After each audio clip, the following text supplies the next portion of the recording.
At the bottom of the assignment, you'll see that there is a Google Classroom banner, Google Slides. It's already there made for you. So here you go. This is exactly what you get. I already put in some text for you and gave you some advice. Don't forget that when you are in Google Classroom, that the class title is going to be here. So just don't put any very important information there. You can delete this. You can write something here. It is Black History Month, period. Great idea. Just kidding. For this slide, for this section, you would want to delete, you might want to write, because that's just telling you what to do. And then you can change it to your actual name, Mr. Gertzel. Perfect. So that's obviously not what we're going to do. We're going to try to find a theme. Since I really like artists, I would like to have a theme about Black artists. And, specifically, there's one that I have in mind. His name is Romare Bearden.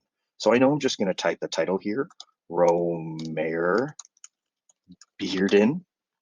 And then I'm going to insert some images of his artwork. You can do this right in Google Classroom.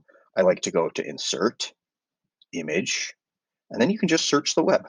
So let's type in Romare Bearden. Here's, see, they have terrible pictures. I really don't like the search here. So my best suggestion is just to do a Google image search of what you're looking for. Again, I want to look for Romare Bearden art. Well, there are a lot of options. It could be smart to try to find one that is long so that it will fit well, but I really like this image of these musicians. So I'm going to download these to my computer. Then I think I'm going to need one other image. And you know what would be smart? Let's just find a picture of him. This is a nice photo. I'm going to save that picture. Oh, and while I'm here, maybe we'll just find one other good one. I love his collages, and I think that this really incorporates so many great elements of collage here. So I'm going to download this image too. So now I'm back on my slide.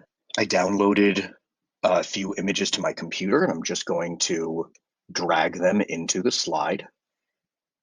We can put him in the middle, and we can put this one here. Not so bad. Now I'm remembering what I said before, that this should not be covering the area up here too much. So I think maybe I will shift everything over a bit. It's too awkward to have some white space over here. So I've decided that I'm going to move this far image over because I noticed there's not a lot going on in that corner. I'd like the image of the artist to be all the way at the edge here. Have this one in the middle. We have this space here. I think I'm just going to kind of zoom in on this one and make it a little bit larger so that it fits. Maybe I'll do the same with this. It's okay to cut off just parts of it. Now the real problem is that we can't see the words that I had written. So we do have to move all of these to the back. So I am clicked on one of them, but I'm going to hold down the Shift key and click down on all of them so they're all selected. Then I go up to Arrange at the top, Order, and I'm just going to send all of these to the back. Perfect. Now we can't read what it says because it's very loud in the background. The images, there's so much going on that we can't see the artist's name.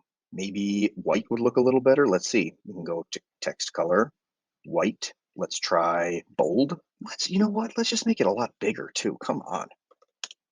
Yeah.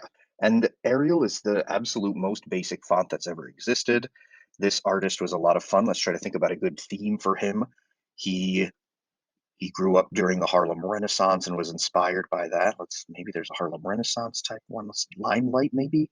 I think it needs to be a little bit larger too. 88. Is that too big? No, that's wonderful. I still feel like there's some areas where it's hard to see. So what I like to do is, if it's a white or light lettering, I like to add a shadow to the bottom. So I'm going to go up to the three dots where it says More, Format Options. And then there are some pretty good things here, but let's go to Drop Shadow. The transparency is how much of it you can see. So I'm going to have the transparency be low, so it's kind of dark. We can make the distance. Oh, now look, you can see there's a real shadow. Maybe have it a little blurry. Wow, now we really can see it.